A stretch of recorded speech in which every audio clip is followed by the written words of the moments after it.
Hooray, welcome. Welcome everyone. Thank you for coming tonight or tuning in whenever afterwards. Can everyone hear me? All right, nod your heads, thank you. I'm seeing heads nodding. Just a reminder, please, if you are not speaking, keep yourself muted. We are recording this event and we will be sharing all the resources with the attendees and on our websites following. So we invite you to be fully present as we begin. My name is Rachel Dawn Davis, and I am the Public Policy and Justice Organizer for Water Spirit and have been since summer of 2020. We are thrilled to co-host this event with New Jersey League of Women Voters and New Jersey Institute for Social Justice. I'll provide some background before we go over tonight's agenda. Water Spirit is a center of ecology and spirituality that informs, inspires, and enables all people to deepen their consciousness of the sacredness and interdependence of all creation, with a focus on water as critical in sustaining all life. Water Spirit presents a variety of programs, including weekly meditation sessions and seasonal equinox and solstice celebrations, and also advocates in partnership with others for clean, safe water for all and a just transition to renewable energy sources. Water Spirit is also a ministry of the Sisters of St. Joseph of Peace. Our offices are headquartered on occupied Lenni Lenape land, known as Rumston, New Jersey. Let's take a minute to acknowledge the indigenous land we are occupying, wherever you are. And if you don't know where that is, I'm dropping a link in the chat so you can find that. Contemplative practices help sustain advocacy over time across generations. I'd like to acknowledge the ancestors who worked to advance voting rights and equality before us on this ground upon which we stand or sit. I'd like to acknowledge those from which I learned when you care for community, community cares for you. Next slide. Water Spirit's mission critical is to hear the cry of the earth and the cry of the poor. Water is life. We, humans, are water. Imagine a day without water. We cannot. Democracy, like water, is fluid. Ensuring our votes count with respect to water quality and affordability and access is therefore vital. We must partake in the systems that help us have control over how our community is cared for now and into the future. So you can go back one, back one, back one. My background is as a successful coalition builder. Thank you very much. Legislative advocate, strategist, and community architect across sectors. I was raised second generation in Teaneck, New Jersey, product of the once desegregated, now resegregated public school system, like much of the Northeast.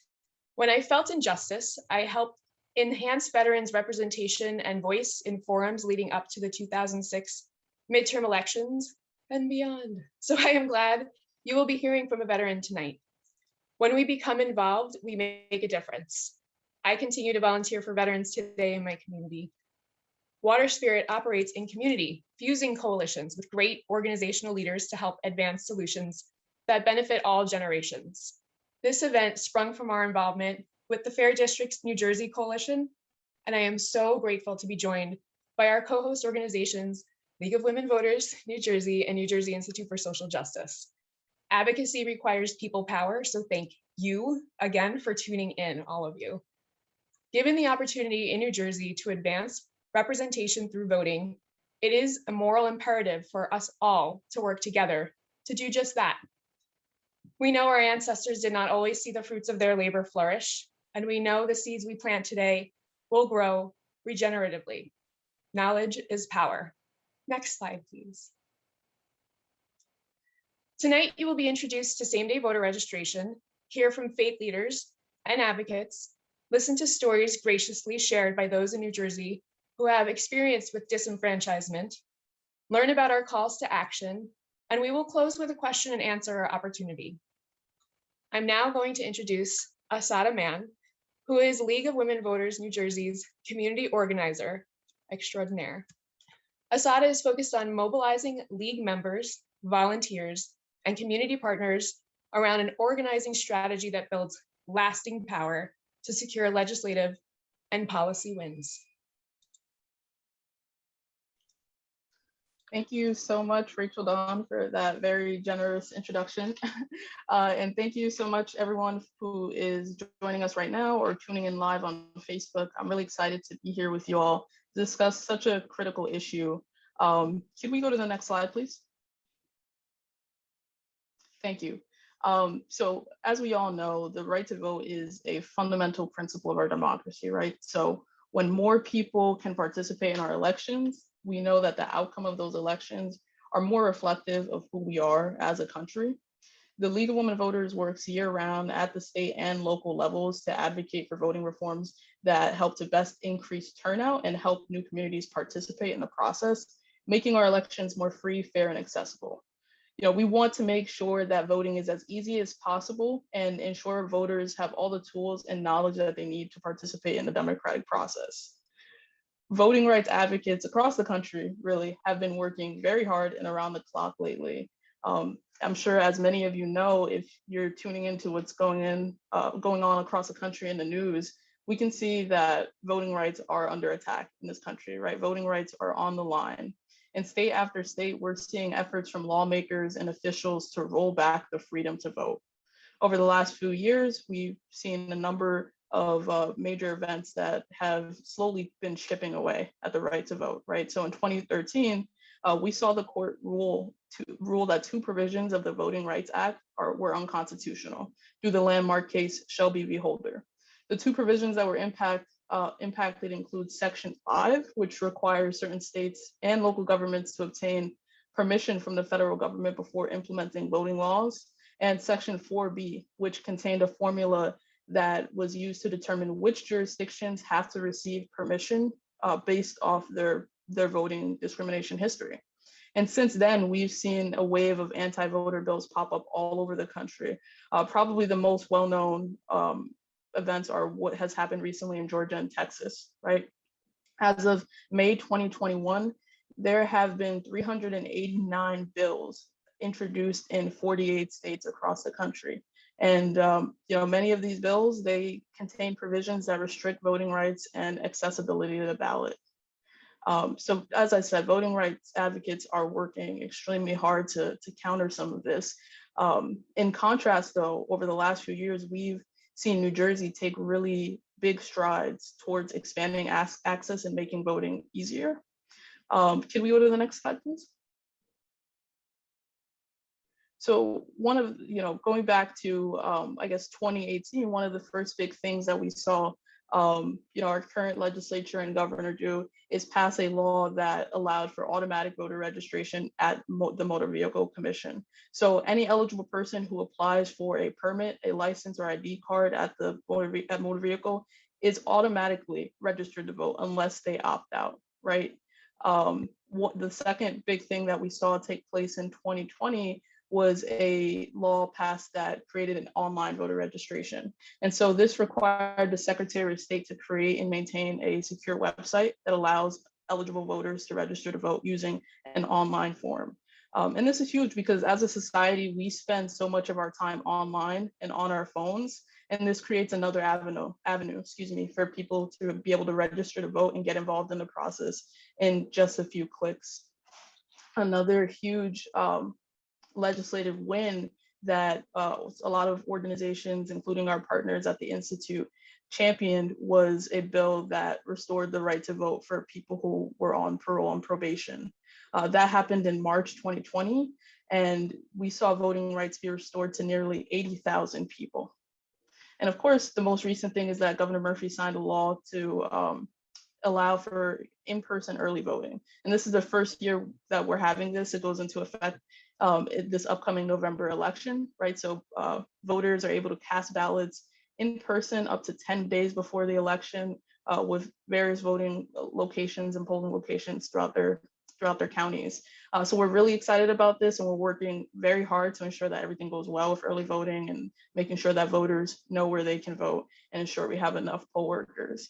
And of course, as you can see, the next big thing on our checklist is same-day voter registration, because there still are people who are being left out, who are falling into the registration gaps that we have in our system for any number of reasons. Could we go to the next slide, please? So who are the folks that are being left out? In general, people of color are registered at lower rates, or are registered to vote at lower rates than white voters and white people. And one of the reasons for this is people of color do tend to move at higher rates and often have outdated voter information on file with election officials. We see the same thing for young people, right? Young people are purged from voter registration rolls at higher rates than people over 30. And you can think about college students, folks who are just turning 18. In the checklist of things that you have to do if you're moving, if you're switching dorms, registering to vote or updating your voter information, it might not be at the top of your list, right? But we still certainly believe that folks should have the ability to register to vote and participate in elections, even though they have other things going on, even though they might be moving. We've seen, especially in light of the COVID-19 pandemic, an increase in housing insecurity across the state, right? So folks are moving a lot. At the same time, we see a housing boom, right? We're seeing folks buy homes at increased rates.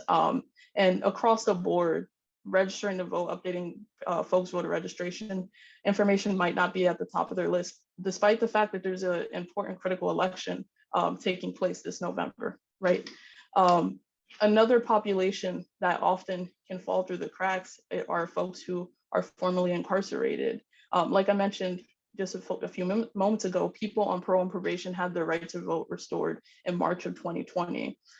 This happened to also coincide with COVID-19 hitting New Jersey and an increased need for social distancing. So notice and registration efforts to folks who were newly enfranchised happened to be stalled for months, right? We saw in-person voter registration efforts for returning citizens halted again because we've seen spikes in COVID cases. Ahead of the November general election in 2020, there actually were about 400 individuals who were released from incarceration. And they were released before election day, but after the voter registration deadline, which happened to be 3 weeks, 21 days before the election. So although on paper, folks had their right to vote restored, they were not able to register, and therefore they weren't able to cast a ballot in what was arguably one of the most critical elections in our lifetime. And there are so many other people, and we'll hear some one of their stories today who there are different populations and people who are left out of the process, who missed the voter registration deadline all the time, no fault of their own, because we have an arbitrary registration deadline right now. Can we go to the next slide? So given all of that, we think that same-day voter registration is the crucial next step to help modernize our election infrastructure and ensure that voting is more accessible in New Jersey. And that's why the League, the Institute, and all of our partners are very proud to be championing Bill 84548 S2824, which has been introduced in the legislature in August 2020. This bill would allow any eligible New Jersey resident to register to vote and cast a ballot at their polling location on election day. The other thing that it would do is that it would reduce the current standard voter registration deadline down from 21 days to just 8 days before the election. And I've included some information here about the committee that it's currently in. It's pending in state and local government committees and the sponsors that we have. We know that this is the next step, and New Jersey can position itself as a national leader on voting rights with this move. Although we've been able to see all these great reforms over the last few years, we're still behind 20 other states on same-day voter registration. And now more than ever, we know that it is so important to make it clear that we're not afraid to let people to vote. And in fact, we want to make it easier to do so. And same-day voter registration is the way to do that. Can we go to the next slide? So as I mentioned, 20 states and DC actually already have some form of same-day voter registration. And in those states, it is popular and widely used. In the 2016 presidential election, actually, we have numbers that say that about 1.3 million voters use same-day voter registration to vote. And so this isn't, something new or something that we have to necessarily recreate the wheel on. Although we've seen some states pass measures to introduce same-day voter registration more recently, there are states who have been doing this for a long time.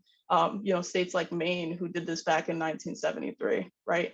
And from these other states, we can see and we know that same day is secure, it's safe. Every applicant is required to provide an identifying document and proof of residency at the time of application. And it's just as secure as traditional voter registration.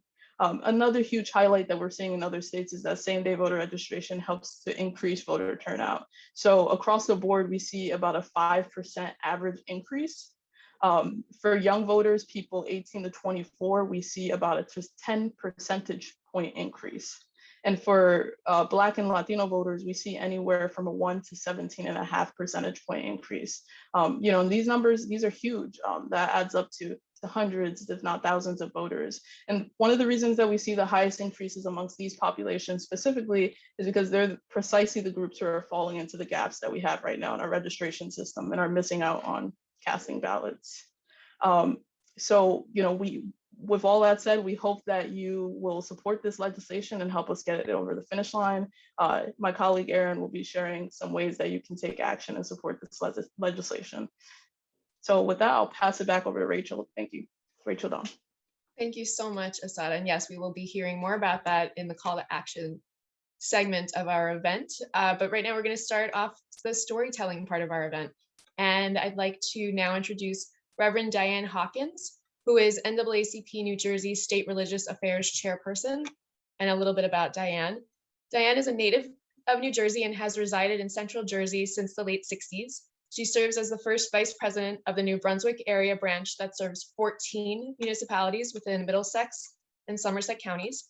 She is the housing chair through which she meets with Housing and Urban Development, the New Jersey Division on Civil Rights, and other stakeholders. Diane refers to God as the most high sovereign God of the universe, because she believes that God far surpasses the cultural, traditional, theological, and doctrinal constraints that have been imposed upon us. Diane is the mother of 2 daughters, 5 grandsons, 2 granddaughters, and 5 great-grandsons, a set of twins among them. Thank you so much for being here. Feel free to unmute yourself.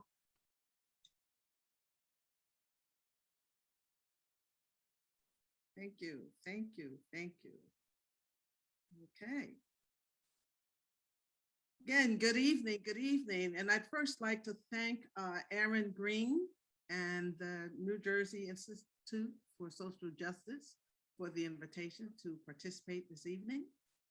I also would like to thank the League of Women Voters. I thank you very much. It is indeed an honor and a privilege to come before you this evening because much is on my heart and my mind. And I was really happy, Aaron, when you invited me. As you know, America is at a crossroads. We will either achieve the promise of a shared future and democracy for all Americans, or we will suffer a traumatic and perilous backlash from the very proactive and aggressive agenda of the forces of evil. And I use that word evil because it's a word that we seem to shy away from. But there's good and evil. And the forces of evil are at play, and they have been at play since the beginning of time. Here in America, the white supremacist groups, the bold and blatant right wing of our Congress, and the insurrectionists of January 6th. America has never realized the democracy that's alluded to in its preambles. And the evil forces that are at work will stop at nothing to ensure that we never do. Even as I speak, they work diligently and with haste in their attempt to transform America into an autocracy, or an America that's reflective of the 50s. America's congressional leaders on the right have with haste and ease successfully implemented voter suppression laws in 48 states that are designed to undermine and restrict our ability and our right to vote.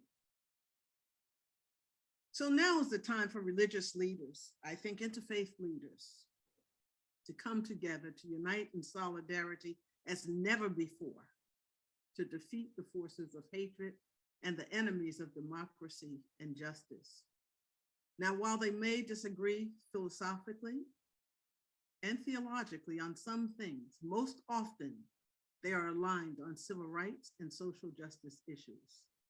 And I dare say that they have both the power and influence to impact the minds and hearts of the people and communities, not only here in New Jersey, but nationwide.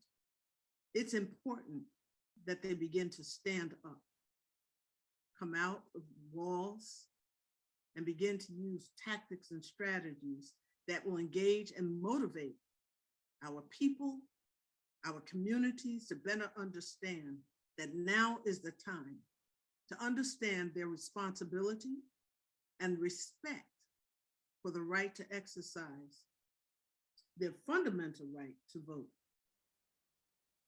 and the enormous power that that right wields in doing so. I dare say that there are astronomical benefits to self, to family, to our communities, and the catastrophic and enormous consequences that can result to all of our communities if we fail to exercise that right.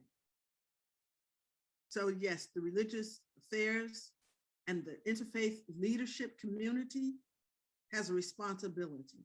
They have a responsibility to stand up and take the lead, to be the voice, to lead the people, to educate, to motivate, to inform them, to inspire them, to help to empower and engage them to take that right and lead them to the polls to vote. The NAACP, when I think of the NAACP, was started 112 years ago. Yeah, 2009. And February, by just a small group of individuals.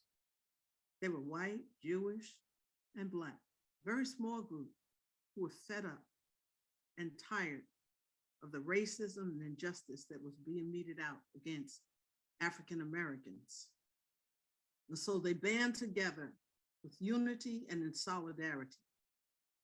And they began the NAACP, which is the oldest, the boldest, the strongest, the fiercest civil rights organization here in America. We have been advocating, litigating, and legislating for voting rights for years. And it was that movement, the advocating and litigating and legislating consistently that brought about the voting rights of 1965. So I say that when I look at the leadership of our interfaith community, I think always of unity and solidarity, understanding the power, the unlimited power that they have to bring about the change if they just step to the plate, accept the responsibility in their roles, and begin to do things differently.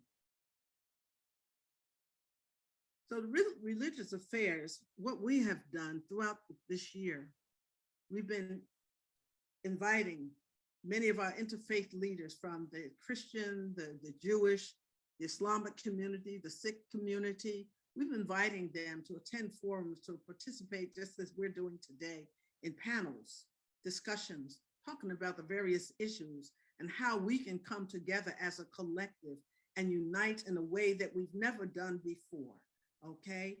Overlooking our differences, focusing on our commonalities and the issues that affect each of our communities and our people, coming together, and we've been talking.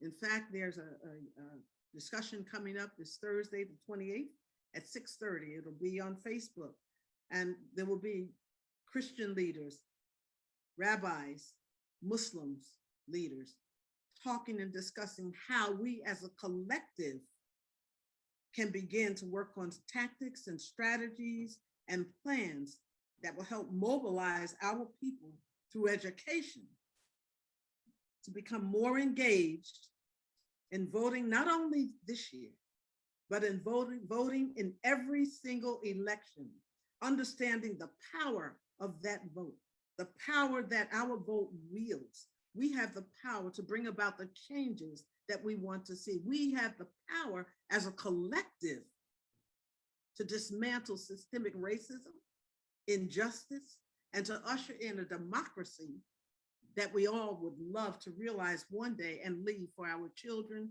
and future generations to come. I became engaged in civil rights. Oh my gosh. Back in the 60s, I would watch television. I remember looking at the marches in the South. And my eyes were opened really for the first time to the racism and the evil of racism. When I watched the dogs being sigged on our people and hoses and the police officers beating our people and all that happened, it was traumatizing for me. And I was sitting there watching, and I was angry. I was very angry. I was so angry, I didn't know what to do. And I was listening at the same time to Malcolm X, who was speaking one message, and Martin Luther King was speaking another. Well, at that time, I was with Malcolm X because I could not comprehend the level of evil and the attack upon people who were only protesting against injustice and racism. And I became very angry. And then, you know, I was involved in church, always in church my entire life. But I was tired of church simply because the churches in the North were not involved in any way in the struggle. We just had church. But when my parents turned on television, I could see what was happening in the South. And I knew something was terribly wrong in the North, not realizing that racism, it was only New Jersey was up South, because you know New Jersey is one of the most racist states in the nation. But at that time, I had not felt racism or experienced it or acknowledged it. Actually, I hadn't experienced it or was aware of it. But when I watched television, I tell you, I knew then that I had to do something. And so I left the church and I embraced Islam. I studied with them for 7 years. I learned an awful lot during those years. It changed me. Then I knew it was time to leave and return to the church. But when I returned to the church, I was different. My thinking was different. My mind was open. And no longer I wasn't constrained by the European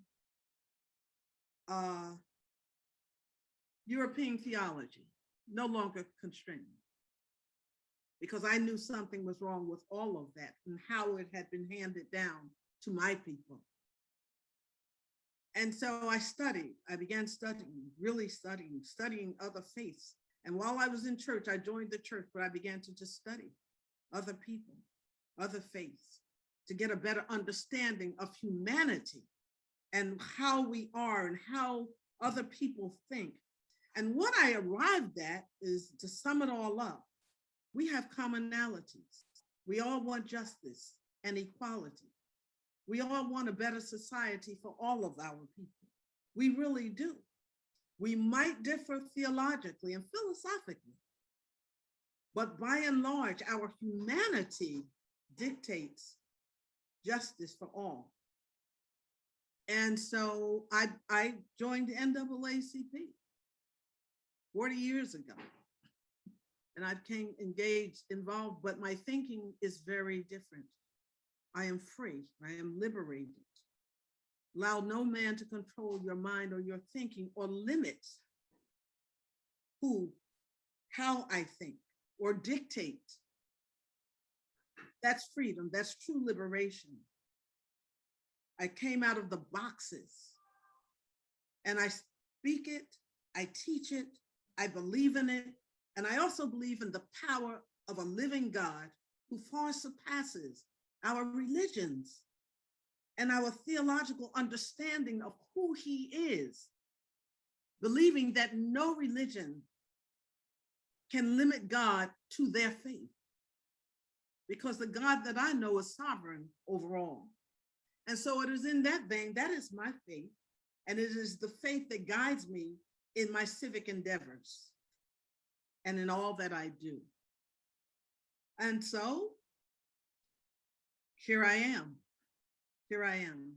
Each opportunity that is afforded me to stand before people, to speak, to learn from others, because I learned so much from so many other people. Like my notes are, okay. Every opportunity that I have to stand before people and speak is a gift. It is truly a gift. But then getting back to religious affairs, we became involved with Souls to the Polls. First time in New Jersey, Souls to the Polls. I've heard of it for years. I have so many family members who are in the South. So it is indeed a blessing to be involved with New Jersey again, New Jersey Institute of Social Justice and Aaron Green with this initiative, Souls to the Polls. And what we have done, Aaron has provided us with a lot of information and a checklist of recommendations and processes of how to be effective in mobilizing the peoples and getting them to the polls. We have sent that information out, distributed it out throughout New Jersey to every branch, also to our interfaith community, Christian, Jewish, Muslim, Sikh. We've sent that information out to all and invited them to participate in Souls to the Polls. Because with united, we will win. United, we will be victorious. When we unite in these efforts, irrespective of our differences, we have power, enormous power. And if we determine to exercise that power, we will truly bring about the changes that we want to see. We will bring about a democracy. I believe that. My faith believes that, because I believe in a living God who far surpasses man's understanding and wisdom, who far surpasses religions and doctrines and our limited minds. And so my faith says that we're on the right track. And I thank you for this moment. I thank you for this time. I was given 5 minutes. I may have gone over. Forgive me if I have, but I say to God be the glory. And I give the floor back to you. Thank you so much, Reverend Diane Hawkins. I should also share that you are a motivational speaker, and I feel so motivated right now and inspired. And I know this is also being shared in the chat and just from people's reactions that I can see. So thank you so much for all of that. We really all needed it, I think. Thank you. Thank you so much for being here. Thank you. Thank you for having me. Of course. And we will now hear from our next speaker, storyteller, Sarah Blaine, who is lead organizer at RAC, which is Religious Action Center. Sarah was previously a teacher and a lawyer and is now the lead organizer for Religious Action Center of Reform Judaism's New Jersey State Project, RAC New Jersey. RAC New Jersey launched in August of 2020 with twin mandates to do nonpartisan civic engagement and to work to meaningfully address the problems of racial and economic injustice in New Jersey. RAC New Jersey leaders live in 34 of New Jersey's 40 legislative districts, and this past spring, RAC New Jersey worked with their partners at Fair Share Housing Center to help push the Fair Chance in Housing Act over the finish line. Prior to joining RAC New Jersey, Sarah taught high school in English in Western Maine, where she also registered to vote and voted all on Election Day. Sarah grew up in New Jersey, however, and her career also included earning her law degree at Rutgers Newark and practicing law in New Jersey for about 12 years, where she mostly handled securities, fraud, insurance, and other complex litigation cases. Thank you so much, Sarah. Floor is yours. Great. Thank you so much, Rachel. As you heard, I'm with the Religious Action Center of Reform Judaism, and what Reverend Hawkins was saying spoke so deeply to me, because one of the things that gives me chills, even though I've said it multiple times now, is that we have been deeply involved in these same fights for many decades, that our building in DC also housed for many the Leadership Conference on Civil Rights, and drafts of the Civil Rights Act and the Voting Rights Act went back and forth among the advocacy community at our conference table. And we take that history, that passing from generation to generation, very seriously. So as you heard, we launched this past just over a year ago with a commitment to do nonpartisan civic engagement and to do meaningful work to address New Jersey's shameful history of racial and economic inequality. That work has kept us busy over the past year. And when we started with Secretary of State Tahisha Way talking to us about the importance of everyone voting, and Reverend Charles Boyer talking to us about the importance of getting involved today, right now, in finishing the unfinished work of real and true liberation for all people. So that brought us to the work, as you heard, on the Fair Chance and Housing Act. And what we found was so many of these problems, so many of these issues, we go back and forth over and over again to the same folks in the legislature, in the civil rights community. So part of what we felt that we could really bring was mobilizing our legislators, many of whom are in the suburbs, and saying, this is our fight. We all need to be in this together. And we know that this work of doing voting rights advocacy is so important, because our sages taught us, do not separate yourselves from the community. That teaches us that we have an active responsibility to play an active role, which includes participating and choosing the people who lead our communities. Most importantly of all, though, we believe in what we call B'Tselem Elohim, which means that all people, every single one of us, are created in God's image. And that means that we all have equal access, and we need to be treated equally. And that means for us that every voice needs to be heard in that ballot box, and every vote needs to be counted. As you heard from Rachel, when I moved to Maine at the end of January in 1998. And there was a ballot referendum that was coming up for a vote within a couple of weeks of moving up there. And it was something that I cared deeply about, precisely because of that idea of B'Tselem Elohim, because it was folks were seeking to roll back civil rights protections for LGBTQ folks.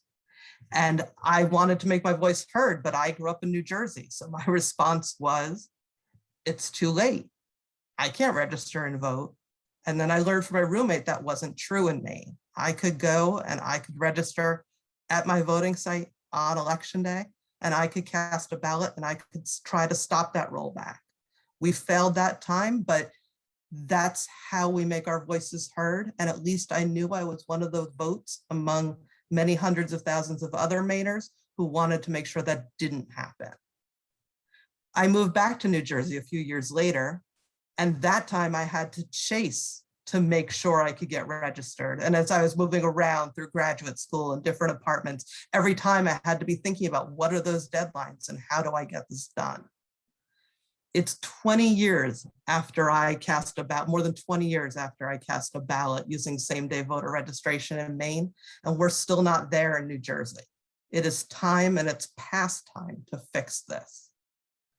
I'm older now. I've been fortunate. I've lived in the same home for the last 14 years, but I remember what it was to be a young person and to constantly have to keep track of deadlines and making sure that I had the opportunity to exercise the franchise. And what we've seen and research that we've looked at shows us that young people don't vote at lower numbers because they don't want to. It's not because they don't want to vote.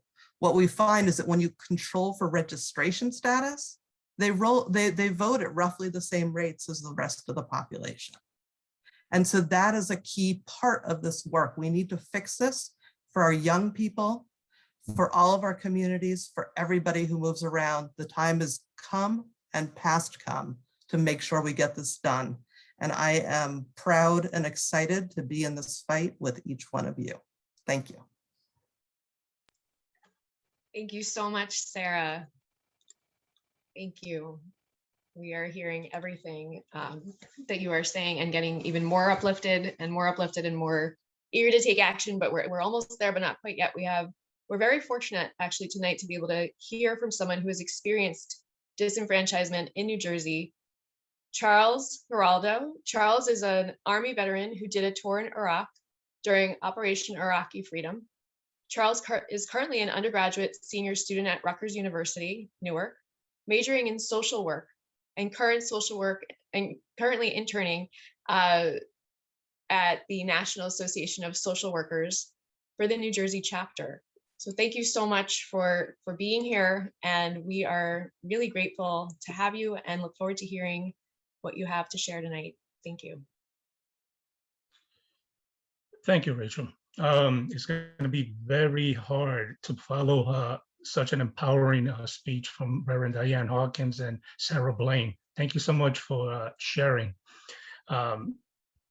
So as Rachel had mentioned, yes, my name is Charles Geraldo. I'm a resident of Monmouth County. I am an Army veteran and also a student at Rutgers University, Newark campus, and I am pursuing a degree in social work because I look to empower other people, help them. You know, I'm here to talk about my experience with New Jersey's voter registration deadline and how it affects other veterans, active military service members, as well as students, just like me. I just recently moved to Monmouth County from Passaic County. Upon moving, I went into the Motor Vehicle Commission office near me to update my license and registration documents. I checked off the box on the form provided to update my voter registration information as well. Several weeks went by and I had not received my updated voter's ID card. At that point, I went into the New Jersey's Division of Elections voters web portal and noticed that I was still not properly registered to vote in my area. I proceeded to update my address and I received the voter's ID card a week later showing my new address, and now I can vote in my area. Now, suppose I would not have followed up on the whereabouts of my updated voter's registration. I mean, I have been able to vote in the upcoming election. Being a veteran, I'm constantly communicating with other veterans while in the veterans hospital clinics, with others at veteran organizations such as the American Legion, Disabled American Veterans, Veterans of Foreign Wars, just to name a few. And I have come to learn that some veterans are not properly registered to vote in the area for such reasons that they have recently left the military or had moved from other locations. The same occurs to active military service members that constantly move around duty stations. They are busy with work and moving around, and they have limited time. In similarities, college students, when they move to campus, as new students on campus, they have many priorities they are juggling at once. With all populations I indicated, they relate that although the election is important, they did not start to think about their voting plan until about a week before. They registered to vote at their new residence, military base or campus address, but it was after the registration deadline. they had gone to the polls on election day, expecting to cast a ballot and participate in the once in a lifetime election, but unfortunately they were told that their name could not be found in the poll book. Veterans, military service members, and young people all alike cite not being registered as the #1 reason for not casting a ballot.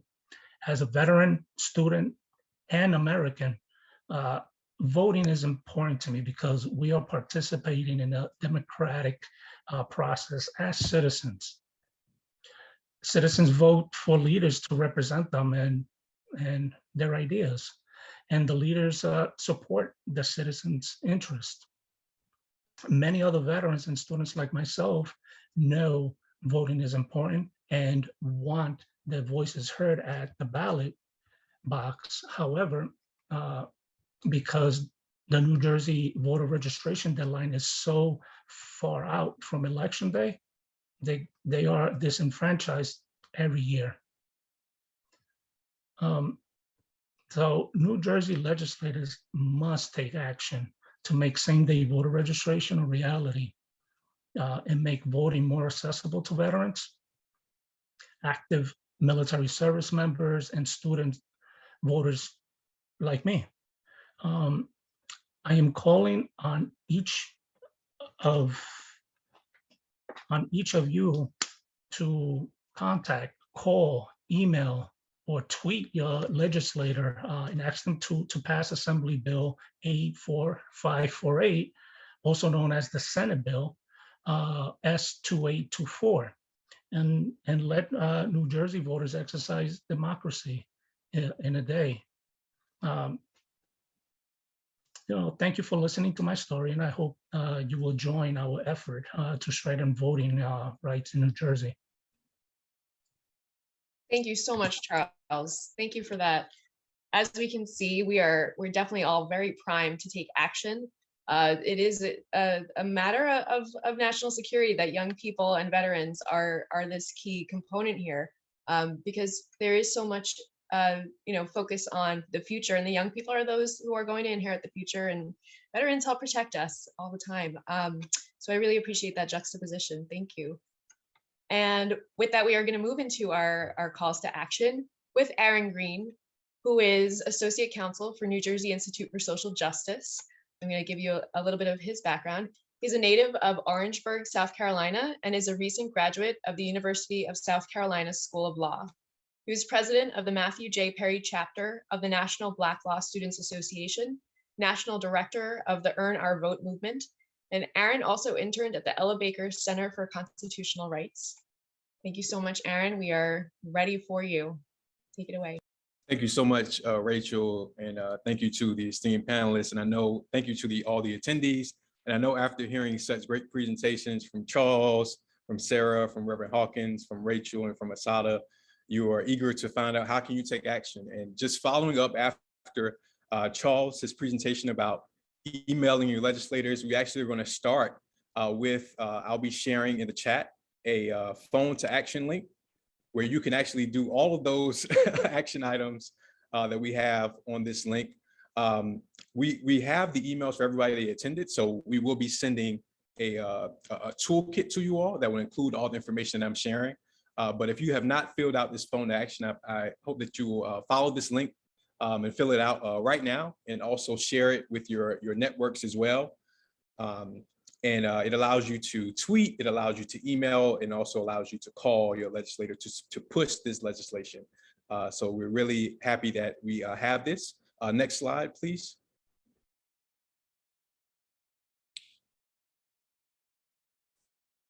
And here are some additional actions that we have. Spreading the word on social media. And so within our toolkit, we also have a social media toolkit we're sharing. We have graphics, we have a tweet bank, and we're going to be encouraging everybody that supports this campaign and legislation to utilize Twitter, Facebook, and other platforms to spread awareness about the campaign.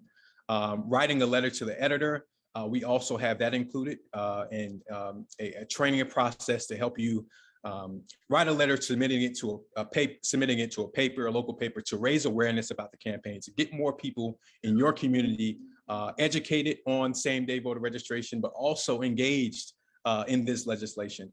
And also friend banking, right?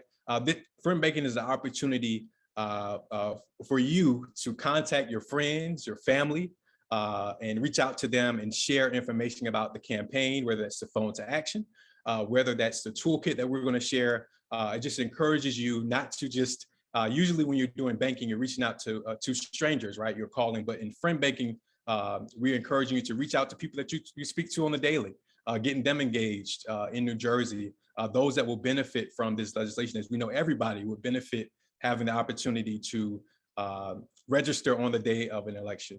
And lastly, I'm going to share this link, sharing and collecting stories. And so we have, for instance, young people, right, in colleges where they're moving dorms, right? There are, due to the COVID-19 pandemic, people have moved due to housing insecurity. And sometimes, right, voter registration is not the first thing on their list. And sometimes they've been cut out through this deadline. And so we want to make sure that we collect these stories, right? And so we're so glad to have Charles, who shared with us his story. And there's so many other stories that we know that are out there in New Jersey. So we want to collect those stories because it helps us with our advocacy. And as I mentioned, I know I shared a number of actions. We'll be following up with everyone that attended. We have your emails, and we'll be sharing these resources for you to get involved. Next slide, please. And now we turn to the questions section, right? If you have any questions for any of the panelists or anything about the campaign, please feel free to ask at this time. Thank you.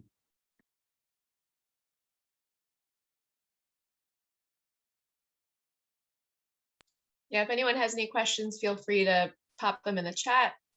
I know I have one, which anyone can pick this up. Perhaps it's for Asada. Does same-day voter registration help one party over another? Let's answer that one. Yeah, thank you for that question. That's a great question. I think there are a lot of misconceptions going around and, talking points that allude to the fact that expanding voting rights benefits one party over the other. But through our research, we haven't found anything that cites that same-day voter registration shapes any partisan outcomes, right? So it doesn't help Republicans over Democrats, Democrats over Republicans. Most of the time we're seeing folks come out and who vote in general elections. And, we see activity just about at the same levels from voters who are registered at from both parties.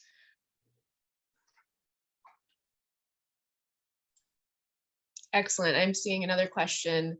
Could you speak more to how same-day registration is a racial justice issue, or if it is a racial justice issue?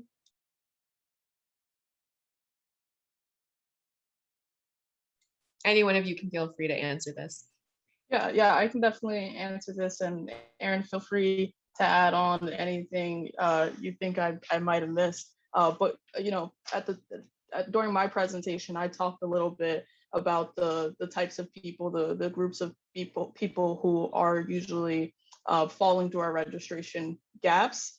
And one of those groups is people of color, more broadly speaking, right? We talked about how people of color are registered at lower rates than white voters. We also talked about how they are purged from registration rolls at higher rates. So same-day voter registration, as we mentioned, would help all of those folks be able to update their information and register come election day. The other thing is, we recently got some updated information from the census, right? And those numbers show that New Jersey is, more diverse than ever, really. Millennials are, I believe, make up, I believe 48% of millennials at this point are people of color, right? So we're talking about almost half, and Gen Zers, we're seeing even more than that, more than a majority of people being people of color. So, we can take that to mean that future voting generations will be, more diverse. They will include more people of color. And we already know that just the way that certain systems are set up, the way that laws are being introduced across the country that roll back voting rights, and usually they're meant to undermine and target those groups specifically. So, voter registration is definitely, same-day voter registration is definitely a racial justice issue in that sense. And the other thing I would say is that, New Jersey has the worst racial disparity rate in incarceration and detention in the nation, right? And we talked about folks who are returning home, who are released from incarceration, being able to register to vote. We're going to see more and more of that population be people who are people of color, people who are Black voters, right? And so same-day voter registration is certainly a racial justice issue in that sense. Hope that answers your question. Nice, thank you. And some of what you shared earlier being echoed again is always a good thing. So thank you for doing that, Asada. I have a question that may just be kind of two-piece, but asked by two different people, sort of the same question. Where do you anticipate resistance to same-day voter registration? And then within that, specifically, there's a question about whether it increases the risk of voter fraud. Can you shed light on how this is potentially not the case at all, and share what you would say to that? Yes, thank you so much for the question about voter fraud, as this is something that we have heard and we've been able to actually, come up with talking points against it. And I think what would be good for me to do is to kind of walk through the process of what it would look like on election day, and show how actually there are provisions in the legislation that make sure that there is no potential for voter fraud. And so just assuming that same-day voter registration is in place, and then we're going to speak it into existence, a potential voter would go to their polling place, and there would be someone designated by the county to handle same-day voter registration. They would submit or provide an identifying document, right? This could be a photo identification, it could be a utility bill, it could be a bank statement. And from there, they would complete an appropriate voter registration form. And then also they would submit an affidavit, right? And so this affidavit states that they're not registered already, right? And also the designee will read to them penalty provisions for voter fraud. And from there, the designee in itself, right? We have the e-poll book systems now where we're able to look at voter registration, and we're so happy to have that to verify if someone is currently registered. And once they are verified as someone who isn't currently registered, they'll be able to, they'll be given a temporary voter registration certificate. And then from there, they'll be able to cast a ballot. And so we believe that this system that's put in place within the legislation will be able to fight against any type of resistance. We'll hear about potential voter fraud. And we have talking points as well that we've been able to create that we can share with you, Matthew. Thank you so much for that question. Excellent, thank you so much. I really appreciate those questions. I have one more question. Would it be costly to implement this? Just as another getting out on in front of that question. Yeah, so I can answer this. So same-day voter registration does not require any major infrastructure changes or updates. And so it won't cost a lot of money to implement in the same way that reforms such as early voting did, right? To implement early voting, we needed to make sure that the counties had new voting machines, to make sure that they had the e-poll books.